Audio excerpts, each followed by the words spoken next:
amigos, aqui estamos nós para dar continuidade ao capítulo 33 dessa obra que estamos estudando, de André Luiz, né? E Entre a Terra e o Céu, trazida por Chico Xavier.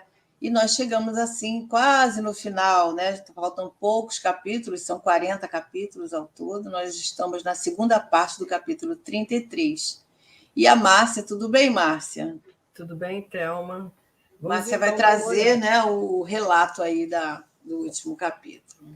Só para a gente entrar no clima, né? Nós estamos no capítulo 33, que se chama Aprendizado, e aí são as discussões, eles estão lá vendo o Júlio, que desencarnou, já está com o seu perispírito todo refeito, e começam algumas questões que Hilário e André Luiz colocam para Clarencio, sobre aonde que o Júlio estava durante esse período, antes depois que ele se suicida, como é que foi isso, e como é que era o envolvimento deles, porque ele ficou ali naquela psicosfera entre o Amaro, entre a Zulmira, entre o Mário Silva. Então, o André Luiz eles estavam discutindo sobre isso, né, discutindo para onde a gente fica a nossa mente, depois, ainda mais depois do suicídio, que Júlio fica revivendo todo aquele processo do envenenamento, do afogamento.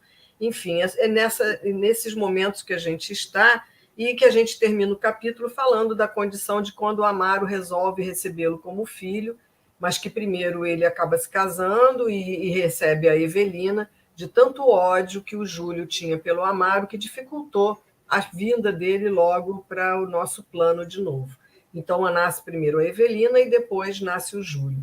Então, a gente termina assim, com o André Luiz perguntando que, então, quando a gente vê muitos jovens querendo casar logo, nesse desespero, e aí Clarencio fala que pode ser que essas questões sejam ligadas a esses débitos do passado. E agora nós vamos, então, dar continuidade a esse diálogo entre Clarencio, Hilário e André Luiz, nesse aprendizado dessa reencarnação e desencarnação do Júlio. Na verdade, esse capítulo, né, Márcia, é todo mesmo um aprendizado, porque ele toca em vários pontos aí que nos chamam a atenção, né, para nós estarmos atentos, né, nos acontecimentos da nossa encarnação, durante a nossa encarnação, que podem ser semelhantes a esses quadros que nós estamos vendo aí, né? Exatamente. Muito bom. Então, a gente vai para a segunda parte, eu vou ler aqui e vamos comentando, né? Como sempre. Então, o André Luiz continua, né? A conversa ali com o Clarencio, esclarecendo pontos importantes para nós, né, que estamos aqui lendo e aprendendo com ele. Então, ele diz, né? Refletindo nas lutas da alma, atiradas experiências da vida, com tantos enigmas a solver, acudir-me à lembrança, antiga questão que habitualmente me vinha à cabeça. Quer dizer, o André também está aproveitando para tirar dúvidas de coisas que ele gostaria de saber, né? E aí ele pergunta sobre a questão dos anjos de guarda. E aí ele fala, e os anjos de guarda? Perdoe-me, mas ainda sou estudante incipiente da vida espiritual. Os anjos de guarda estão em nossa esfera, quer dizer, estão no mundo espiritual. Clarencio encarou-me admirado e sentenciou: os espíritos tutelares encontram-se em todas as esferas. Contudo, é indispensável tecer algumas considerações sobre o assunto. Os anjos de sublime vigilância, analisados em sua excelsitude divina, seguem-nos a longa estrada evolutiva. Desvelam-se por nós dentro das leis que nos regem. Todavia, não podemos esquecer que nos movimentamos em todos os círculos multidimensionais. A cadeia de ascensão do espírito vai da intimidade do abismo à suprema glória celeste. E essa questão é válida para nós outros, né, que estamos também querendo relembrar, querendo aprender, né, sobre essas questões. É importante esse...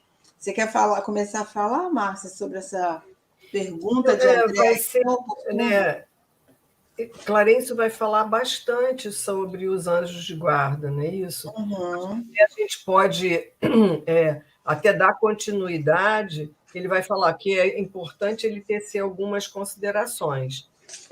Então, ele diz aqui, são aqueles seres que desvelam-se por nós, mas dentro das leis que nos regem. É óbvio que eles não tomam decisões por nós, eles podem até nos intuir, mas somos nós que decidimos.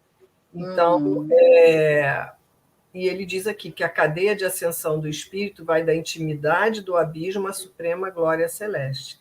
Então, ele vai falar muito sobre os nossos anjos de guarda, que nenhum de Vamos nós reencarna só. aqui sem um espírito, que um anjo de É uma guarda, missão, né? Ele uma recebe por missão. missão essa tarefa, né? E é uma tarefa que ele se dedica, né? E nós Vamos vamos ver ler o isso no livro dos próximo, Espíritos, então? temos perguntas, No Livro vamos. dos Espíritos, no Evangelho segundo o Espiritismo, nós temos também no capítulo 28, que se der tempo a gente aborda um pouquinho, capítulo 28, item 11, onde ele tem aqui prece por nós mesmos, e ele fala dos anjos guardiães e os espíritos protetores. E na questão 495, tem toda uma descrição muito interessante se a gente quer conhecer sobre o anjo da guarda, anjo de guarda, né? Exatamente. E o capítulo 28 que Thelma falou é o último capítulo do Evangelho segundo o Espiritismo, com aquela coletânea de preces. Então, como ela falou, a gente tem preces lá para o nosso anjo de guarda, para os nossos espíritos protetores, que nós sabemos que são muitos, né? Como nós estudamos no Entre a Terra e o Céu, Entre a Terra e o Céu, e a vida continua, nós vimos ali quantos espíritos, né, envolvida Evelina, o Ernesto e outros na reencarnação, agora me esqueci o nome dele, que ele ia ser cuidado ali. Então, assim, temos muitos em volta de nós, não é isso, Muitos Thelma? anjos protetores, né? Espíritos protetores, mas o anjo de guarda é um, né? Só. É Um um só. só. Isso. Então vamos ver o que ele continua dizendo aqui. Depois de ligeira pausa, prosseguiu. Será justo lembrar que estamos plasmando nossa individualidade imperecível no espaço e no tempo, ao preço de continuadas e difíceis experiências. A ideia de um ente divinizado e perfeito, invariavelmente ao nosso lado, ao dispor de nossos caprichos ou ao sabor de nossas dívidas, não concorda com a justiça. Que governo terrestre destacaria um de seus ministros mais sábios, especializados na garantia do bem de todos para colar-se indefinidamente ao destino de um só homem? Quase sempre renitente, cultor de complicados enigmas e necessitado, por isso mesmo, das mais severas lições da vida. Por que haveria de obrigar-se um arcanjo a descer da luz eterna para seguir passo a passo um homem deliberadamente egoísta ou preguiçoso? Tudo exige lógica e bom senso, né? Então, ele está falando aqui que aquela ideia, né, de um anjo protetor, de um anjo de guarda divino, perfeito, um espírito perfeito, isso não é possível, porque não faz parte da justiça divina, né? Porque vai preterir um a outro, né? Então, todos nós temos esses amigos, esses anjos de guarda, que têm como tarefa, são espíritos superiores, mas não querem dizer que eles sejam espíritos puros, são espíritos que já galgaram patamares de bondade, né? De responsabilidade, não é isso, Marta? Mas, assim, é interessante quando ele diz aqui que seja o que for, seja um espírito superior ou mais divino ainda que seja, mas que não vai ficar 24 horas ao nosso lado, ao nosso dispor, e nós, sendo nós ainda essas pessoas egoístas, criminosas, preguiçosas e vários outros.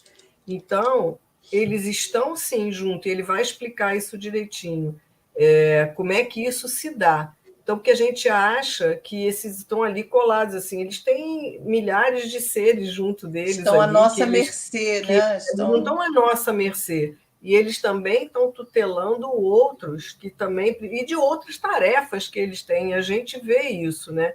Então, aqui, Clarence está fazendo assim, olha, tudo exige lógica e bom senso. E eu acho que é bom até a gente continuar lendo, né, Thelma, que ele vai explicar melhor isso. Com semelhante apontamento, quer dizer que os anjos de guarda não vivem conosco? E ele responde: não digo isso. E com graça aduziu: o sol está com o verme, amparando-o na furna a milhões e milhões de quilômetros, sem que o verme esteja com o sol. Né? Isso é bem interessante. As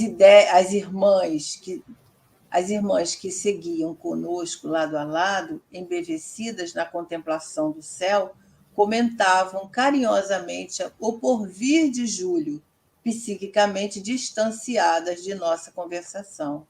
Quer dizer, elas conseguiam sentir, né, toda a realidade, todo aquele momento de Júlio, mas não estavam ali participando, mas estavam psiquicamente, né, ligadas. Mas ali é legal a gente ver essa Vamos primeira ver. parte ali, né? Que ele diz ali, né? Ele não está dizendo isso. Vamos ver como é que depois ele vai continuar, né? O apontamento de nosso orientador impunha-nos graves reflexões, e talvez por esse motivo o silêncio tentou apossar-se do grupo.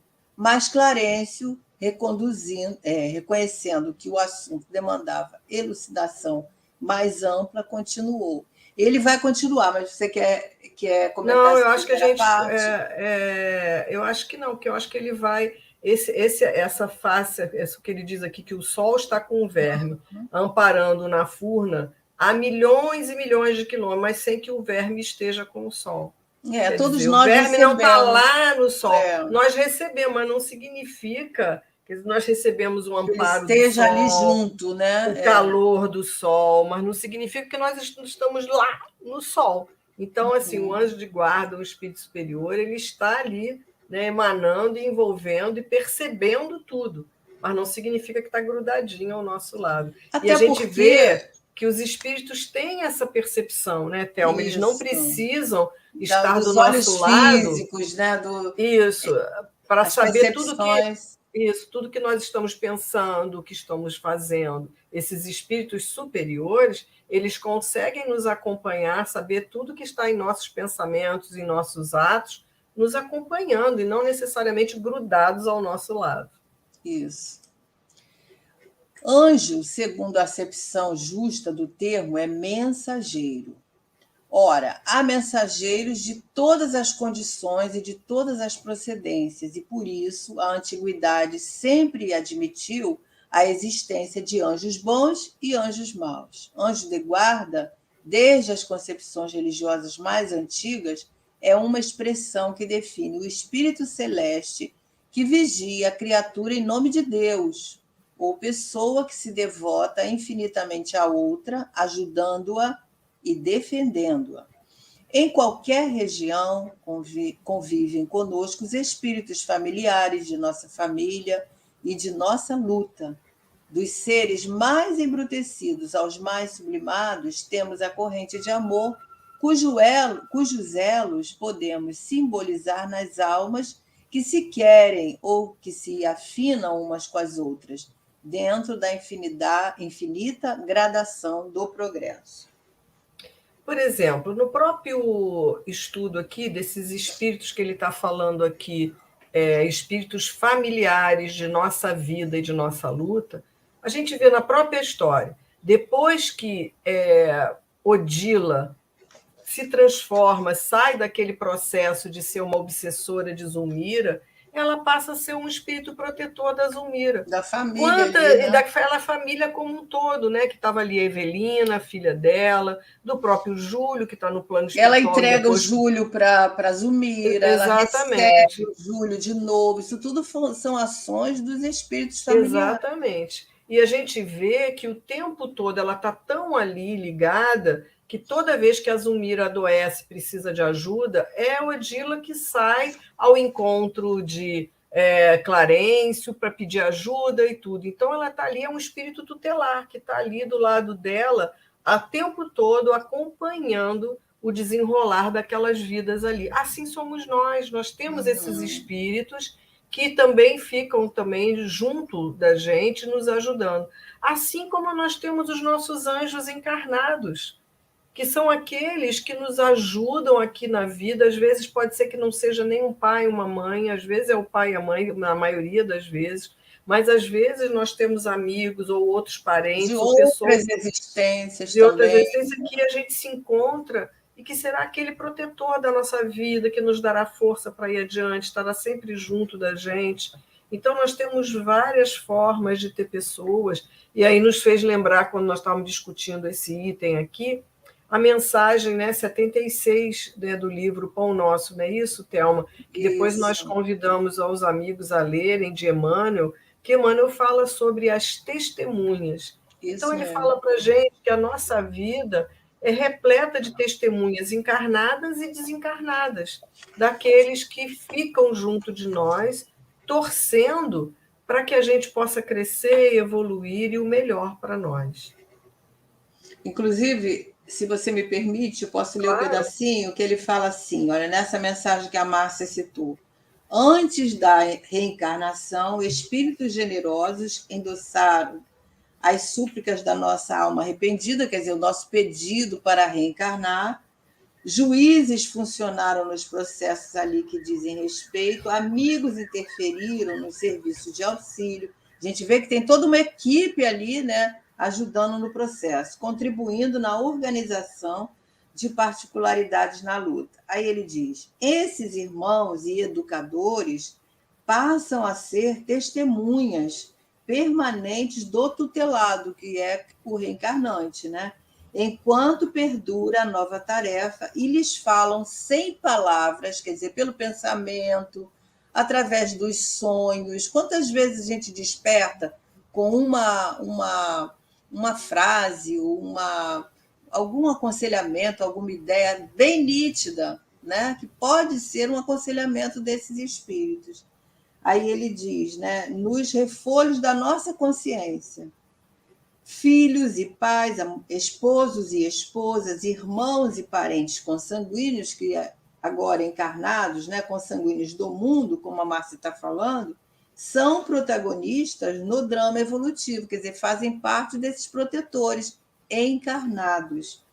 Os observadores, em geral, permanecem do outro lado da vida. Então, tem aqueles que nos observam do outro lado da vida, e tem aqueles que reencarnam junto de nós para dar essa proteção. Porque os nossos pais, os nossos cônjuges, todos esses estão ajudando a cuidar de nós, assim como nós estamos cuidando deles, não é isso? Exatamente. Então, é bem interessante, né? Então, e olha o que Clarencio diz, que dos seres mais embrutecidos aos mais sublimados, nós temos a corrente de amor, cujos elos podemos simbolizar nas almas que se querem ou que se afinam umas com as outras, dentro dessa infinita gradação do progresso. Então, nós temos que agradecer muito, porque em nenhum momento em nossas vidas nós vamos estar sozinhos e abandonados.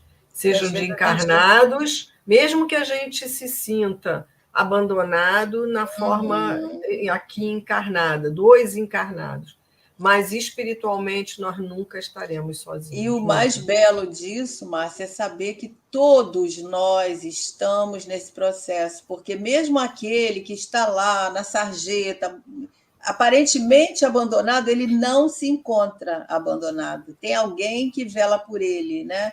A proteção ali constante, através do pensamento, às vezes aquele tutelado não dá conta disso, né?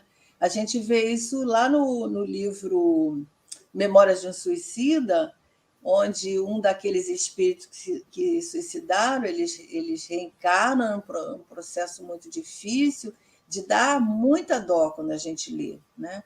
E a gente começa a entender que nem aquele que está ali, aparentemente jogado, ele não se encontra sozinho. Isso é de um conforto muito grande, né? porque quando a gente sabe disso, a gente tem que se reanimar, né? Olhar para frente e saber que Deus está presente, né? É isso. Vamos ver se ele ainda fala mais um pouco, que eu acho que talvez sim, ainda fala. Ó. Ele vai falar da família espiritual, que é uma constelação de inteligências, cujos membros estão na Terra e nos céus. A constelação está dizendo aí, né? Inúmeras estrelas, muitas. milhares de estrelas. Eu lembrei, então, Thelma, daquela cena da própria reencarnação do Segismundo, que a gente já tocou aqui, né? Que, lógico que nem todos, mas aquela quantidade de espíritos que vieram na hora em que ele é entregue à mãezinha dele, da união ali, para a reencarnação dele. E quantos espíritos participaram do processo de planejamento da volta do Segismundo? E aí então, é essa constelação aí. E aí a gente lembra que a gente às vezes fala, né, que ninguém reencarna sozinho e não desencarna também sozinho, né? Nós temos, é como se fosse um aeroporto, onde nós somos esperados, né, onde a gente está chegando, e aqueles amigos que vão, às vezes, quando a gente viaja para longe, que vai ficar muito tempo, quantos espíritos nos acompanham aqui na Terra, né? Quantos amigos nos levam até o aeroporto, né? Então, no mundo espiritual também tem aqueles nos aguardando. É como se fosse um exemplo grosseiro, mas para a gente entender que nós não estamos sozinhos. E às vezes a gente ouve as pessoas dizerem, né? Ah, Deus me abandonou, ah, eu estou sozinho no mundo. Meu pai, minha mãe desencarnou, agora eu estou sozinho no mundo. Não estamos. Isso é de um consolo muito grande, né? E aí ele continua dizendo, né? Aquele que pode ver mais um pouco auxilia a visão daquele que ainda se encontra em luta, por desvencilhar-se da própria cegueira. Todos nós, por mais baixo nos revelemos a escala evolutiva, olha aí o que nós estávamos falando, possuímos não longe de nós alguém que nos ama a impelir-nos para a elevação. Isto podemos verificar nos círculos da matéria mais densa. Temos constantemente corações que nos devotam estima e se consagram ao nosso bem. De todas as afeições terrestres, salientemos, para exemplificar, a devoção das mães. O espírito maternal é uma espécie de anjo ou mensageiro, embora muitas vezes circunscrito ao cárcere de ferro e egoísmo na custódia dos filhos, né? A mãe também tem esse problema, né? Achar que os filhos são nossos, né? E a gente tem esse egoísmo de deixar que eles, né, vivam a realidade deles, e a gente acha que só nós podemos dar conta. Mas nós somos anjos, né, protetores, mensageiros. Já pensou quantas mães, né, nós tivemos ao longo das nossas existências? Então, só desses espíritos que têm esse sentimento, nós temos inúmeros. E, às vezes, em várias encarnações, o mesmo espírito reencarna ali como mãe, como tutelar, né, daquele. Enfim, é muito lindo quando a gente depara com esse ensinamento dos espíritos, né? Aí ele vai dizer, né, além das mães, cujo amor padece muitas deficiências, quando confrontado com os princípios essenciais da fraternidade e da justiça, temos afetos e simpatias dos mais envolventes, capazes dos mais altos sacrifícios por nós. Não obstante, condicionados a objetivos, por vezes, egoísticos. Não podemos olvidar, porém, que o admirável altruísmo de amanhã começa na afetividade estreita de hoje, como a árvore parte do embrião. Todas as criaturas, individualmente, contam com louváveis devotamentos de entidades afins que se lhes afeiçoa. A orfandade real não existe. Em nome do amor, todas as almas recebem assistência onde quer que se encontrem. Irmãos mais velhos ajudam os mais novos, mestres inspiram discípulos, pais socorrem os filhos, amigos ligam-se a amigos, companheiros auxiliam companheiros e socorrem todos os planos da natureza, e fatalmente na terra, entre os que ainda vivem na carne e os que já atravessaram o escuro passadiço da morte. Olha só quantas companhias espirituais nós temos, né? É isso, então ele bota aqui que todas as criaturas individualmente contam com louváveis devotamento de entidades afins que se lhes afeiçoam. Então, assim, temos as mães, como ele estava falando, mas não são só as mães, né? Que, aliás, tem mães que também não estão nem muito preocupadas, mas a gente sabe que também elas, às vezes, esse filho que vem é que será o protetor dela, né? A gente também tem isso. Mesmo que ele venha como mais novo, está ali ainda do ventre dela, no futuro, talvez ele seja o grande E anjo ali existem mesmo, né, filhos que da são vida. grandes protetores dos pais, né? Exatamente, Grandes exatamente. tutores dos pais, que dedicam toda a sua vida, né, àqueles pais biológicos que a gente sabe que não são só pais biológicos, são espíritos que Exatamente. têm afinidade, né? E ele bota aqui, né, que em nome do amor, todas as almas recebem assistência de onde quer que se encontrem. Há irmãos mais velhos que ajudam os mais novos, mestres que inspiram discípulos, quantos? E Né? dessa forma, Márcia, é que vai se formando a nossa família A família espiritual. espiritual.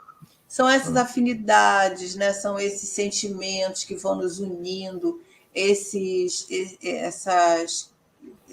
tudo que é afim, né, um com o outro. Você vê que amigos, né, amigos ligam-se a amigos. Tem amigos que se amam como irmãos, né? Exatamente. Então, e isso é muito bom, porque por isso Jesus fala, né, que nós precisamos granjear amigos para a nossa encarnação ficar mais ainda fácil de acontecer, né?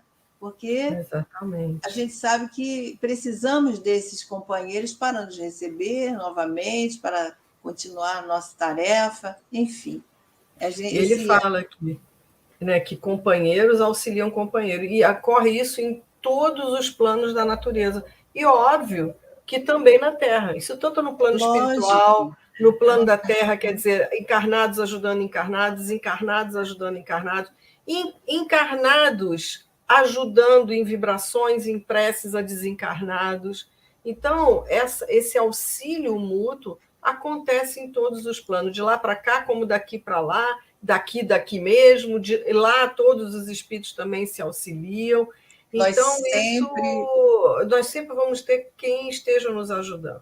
E sempre vamos nos agrupar com aqueles que se afinam conosco. A gente vê, por exemplo, lá no livro Nosso Lar, né, aquela grande comunidade ali que a gente vê, né, do Lísias, da mãe do Lísias, da dona Laura, tudo aquilo ali, aquela comunidade que a gente sabe ali, que André Luiz se reporta a alguns, mas a comunidade é muito maior, de espíritos afins que estão ali, né, unidos no mesmo ideal, no mesmo objetivo. Alguns reencarnam e são esperados com muito carinho o retorno daqueles espíritos, né? Então, isso é muito lindo, né? Essa fraternidade que ele diz aqui, né? É essencial, que vai se criando entre os espíritos e formando a nossa família espiritual, que é a verdadeira família, né? Exatamente. Vamos nós. Então, ele vai continuar o raciocínio, dizendo que os gregos sabiam disso e recorriam aos seus gênios invisíveis, né? Os romanos compreendiam essa verdade, cultuavam os números domésticos. O gênio guardião será sempre um espírito benfazejo para o protegido. Mas é imperioso anotar que os laços afetivos em torno de nós ainda se encontram em marcha ascendente para mais altos níveis da vida. Com toda a veneração que lhes devemos, importa reconhecer nos espíritos familiares que nos protegem grandes e respeitáveis heróis do bem, mas ainda singularmente distanciados da angelitude eterna. Naturalmente, avançam em linhas enobrecidas, em planos elevados, todavia, ainda sentem inclinações e paixões particulares no rumo da universalização dos sentimentos.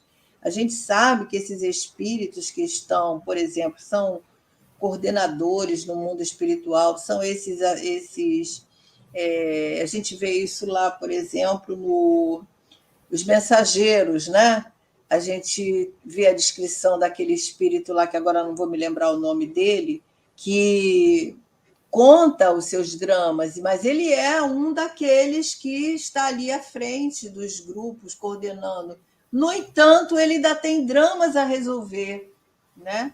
Com certeza, a gente vê aqui a própria Odila, porque ele fala aqui, olha, com toda a veneração que lhes devemos, importa reconhecer que nos espíritos familiares que nos protegem, grandes e respeitáveis heróis, mas ainda estão distanciados da angelitude, né? Eles avançam, mas todavia ainda sentem inclinações e paixões particulares. Então, né? A gente vê que quando a Evelina faz a prece para a mãe, achando porque a gente tem muito essa coisa, né, Thelma, de achar que faleceu, desencarnou, não pode nos ajudar. E naquele momento nós sabíamos que Odila, pelo contrário, precisava de muita ajuda, porque ela estava ali num processo de obsediar a Zulmira. Então, assim, a gente acha que desencarnou, a gente fica e chama e clama por aquele espírito, que às vezes é muito difícil não fazer tem isso. condição, né, de ajudar, ainda está perturbado.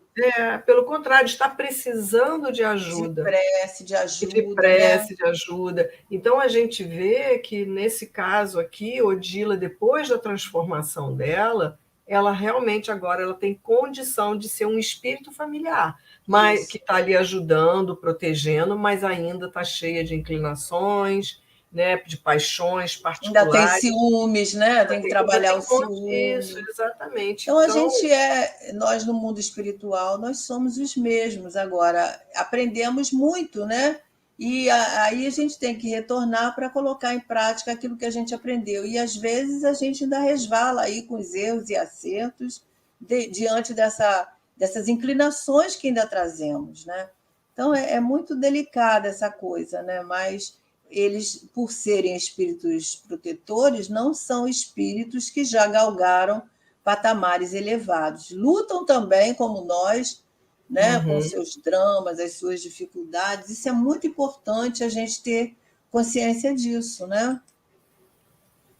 Então ele fala, por esse motivo, né, porque não alcançar a angelitude ainda, com muita propriedade, nas diversas escolas religiosas, escutamos a intuição popular asseverando: nossos anjos de guarda não combinam entre si. A gente fala mesmo isso, né? Meu anjo de guarda não foi com o dele. Ou ainda, façamos uma oração aos anjos de guarda, reconhecendo-nos instintivamente que os gênios familiares de nossa intimidade ainda se encontram no campo das afinidades específicas e precisam, por vezes, de apelos à natureza superior para atenderem a esse ou aquele gênero de serviço. O gênio guardião será sempre um espírito benfazejo para o protegido, mas é imperioso notar que os laços afetivos em torno de nós ainda se encontram em marcha ascendente para mais altos níveis da vida. Com toda a veneração que lhes devemos, importa reconhecer nos espíritos familiares que nos protegem grandes e respeitáveis heróis do bem, mas ainda singularmente distanciados da angelitude eterna. E é por isso que eles nos compreendem, né? Porque eles sabem os dramas que nós vivemos, eles sabem as dores que ainda nos atingem, as dificuldades que nós temos, às vezes, para vencer uma má tendência, né? Para vivenciar aquilo que nós estudamos. Ainda estamos muito nos deparando muito com as nossas debilidades espirituais, né? E é isso. Então ele está fazendo aqui, né, colocando mais esse anjo de guarda aqui para a gente, no sentido de serem aqueles espíritos familiares, né, que estão perto, ainda precisando de crescimento, de evolução. E a gente tem aí também um espírito, vamos dizer, de uma outra forma, que, né, Kardec faz a diferença entre anjos de guarda e espíritos protetores. E espíritos protetores. Então, ele está colocando aqui, né, o gênio guardião é sempre um espírito benfazejo para o protegido, mas é imperioso anotar que os laços afetivos em torno de nós ainda se encontram em marcha ascendente para mais altos níveis da vida. Então, né, a esses espíritos familiares, nós vemos que eles ainda estão em marcha, como nós estamos ainda, né? Cada um no seu degrauzinho aí. Naturalmente, avançam em linhas enobrecidas, em planos elevados, todavia, ainda sentem inclinações e paixões particulares no rumo da universalidade dos sentimentos. Por esse motivo, com muita propriedade nas diversas escolas religiosas, escutamos a intuição popular. Nós lemos isso, né? Não, pode ir. Não? Então, é isso. Então, assim, talvez tenha repetido. Então, acho que agora é aqui embaixo. Chegamos ao lar da bênção e os esclarecimentos do instrutor repressavam-se em nossa alma por inesquecível preleção, compelindo-nos a grande silêncio. Quer dizer, depois de toda essa explicação do Clarencio, eles chegam lá no lar da bênção, né? Essa equipe do Clarencio, do André Luiz, e eles continuam, né, com essas ideias ali que falaram bem profundamente a eles. E Blandina, porém, veio até nós e perguntou ao orientador, sensibilizada. Vou continuar aqui. Isso. Generoso amigo, podemos estar realmente convictos de que Júlio devia desencarnar agora? Quer dizer, estava na hora dele desencarnar? E aí Clarencio responde, perfeitamente. A lei funcionou exata. Não há lugar para qualquer dúvida. E aí ela continua, e aqueles jatos de pensamento escuro que partiram do enfermeiro, como que envenenando o nosso doentinho. Então, ela volta lá para rever aquelas questões, né? Os pensamentos do Mário Silva, né? Que estavam ali, que eles neutralizaram, se não fosse eles, né? Não sabemos o que podia ter acontecido. E aí ele vai responder, se não estivéssemos junto dele, disse o ministro, teriam efetivamente abreviado a morte da criança, e ainda assim a lei ter-se-ia cumprido. Entretanto, aqueles pensamentos escuros de Mário voltam para ele mesmo. O mal, né, que nós desejamos ao outro volta para nós mesmos, emitindo-os com o evidente propósito de matar, e, em razão disso, experimenta o remorso de um autêntico assassino. Ele escutava, né, essa expressão quando ele sai dali da casa, né? A graciosa residência de Blandina, para onde nos encaminhávamos, estava agora à nossa vista. Clarencio afagou-a, bondoso, e concluiu: permaneçamos convencidos, minha filha, de que em qualquer lugar e em qualquer tempo receberemos da vida de acordo com as nossas próprias obras. E aí isso, nós chegamos aqui ao final, né, do nosso capítulo 33, e aí fica a lição, né? Tudo que a gente emana de mal ou de bem volta para nós. Reverbera para nós mesmos, né? Exatamente, exatamente. E aí é isso, queridos, que a gente possa, então, ter absorvido, mas bastante questões tem sobre os anjos de guarda, tanto no Livro dos Espíritos quanto no Evangelho. A gente podia deixar mais uma vez aí o conselho, né, as dicas, né, da nossa bibliografia desse capítulo, que é o Pão Nosso, capítulo 76, o Evangelho, capítulo 28, item 11, e também, para quem quiser conhecer o perfil do seu anjo guardião, a questão 495, que é uma questão respondida por Santo Agostinho. É linda essa questão, que a gente vai saber lá o que nós podemos pedir ao nosso anjo de guarda, como que nós podemos falar com ele, né? e é muito interessante. Então, leiam aí no final de semana, né?